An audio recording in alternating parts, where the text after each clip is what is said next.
Welcome back. Glad you can join in again. Sometimes as I'm putting these lessons together, my mind will go down rabbit holes. And as I do that, sometimes my ideas are not always in the most coherent, logical order. So this is a lesson that's actually a prelude to a lesson that I posted earlier. The sense of self is unmistakable. It is so much a part of being human that we often fail to notice it. Yet self-awareness is one of the biggest mysteries of the mind. Looking at other animals suggests that we're not alone in being able to recognize ourselves in a mirror. Admittedly, it's a short list of species that seem capable of this feat, but it hints at a possible explanation. One monkey species that was previously deemed unable to recognize itself in a mirror can easily learn to do so. Does this mean that species can learn self-awareness? And what might that subsequently lead to? Will monkeys begin authoring narratives about themselves, perhaps eventually leading to Planet of the Apes scenarios? Self-awareness may have evolved in only the highest animals with the biggest brains. If so, it represents the peak of mental complexity, the highest form of consciousness. Meanwhile, at the other end of the spectrum, there is one particular demand that seems to have led to the evolution of complex brains and could also have created the conditions for a sense of self to arise. That challenge is dealing with the minds of others, be they prey, competitors, or other members of your social group. As mentioned in another video, from the moment they are born, babies are exposed to information that can teach them about who they are. By touching their own face and body, or by licking and kicking and grabbing things, they start to enjoy the influence of their actions on the world. Children start recognizing themselves in a mirror or a photograph, something most children do by the age of 2. Toddlers also naturally demonstrate their self-awareness by their ability to use and understand self-referential language, such as I, me, you, and my. Another example is when they claim something as their own property. The cry of, "It's mine," is the origin of many sibling disputes. The appearance of self-conscious emotions such as embarrassment, pride, guilt, and shame also demonstrate that a child is developing self-consciousness. A sense of self is defined as the way a person thinks about and views his or her traits, beliefs, and purpose within the world.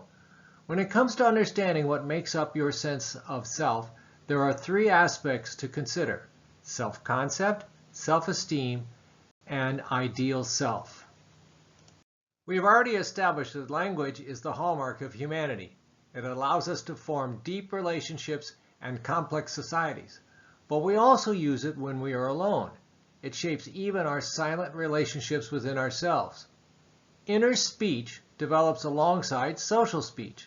This idea was previously pioneered by Lev Vygotsky, a Russian psychologist who studied children in the 1920s and noted that when they learned to talk to others, other human beings, they also learned how to talk to themselves, first out loud and eventually in their heads. We can produce this inner speech much faster when we don't have to go at the pace required to use tongues and lips and voice boxes. One researcher clocks inner speech at an average of 4,000 words per minute. That's 10 times faster than verbal speech, and it's often more condensed. We don't have to use full sentences to talk to ourselves because we know what we mean. A lot of people, perhaps most, use language-based chatter to organize and focus their thoughts.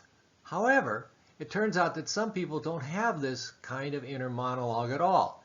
Instead, they may rely more on visualization. For instance, seeing themselves buying milk at the store. Others employ a combination of these techniques. Pre-linguistic infants have to be able to think in order to learn, especially to learn a language. They obviously think in something other than a language that they haven't learned yet. Albert Einstein is an example of such a person. His great breakthroughs came from visual experiments performed in his head rather than in the lab. They were called Gedanken experiment, thought experiments. At age 16, he tried to picture in his mind what it would be like riding alongside a light beam. On June 7, 1935, Erwin Schrödinger wrote to Einstein to congratulate him on what is now known as the ERP paper, a famous problem in the interpretation of quantum mechanics. Soon thereafter, he published what was to become one of the most celebrated paradoxes in quantum theory, the experiment called Schrödinger's cat. Schrödinger's cat has nothing to do with looking into a mirror, but we can recognize ourselves in a mirror and begin to realize that the person there is me, and me is a different being than anyone else. When we begin to talk in our heads, we eventually learn to employ the personal pronoun I.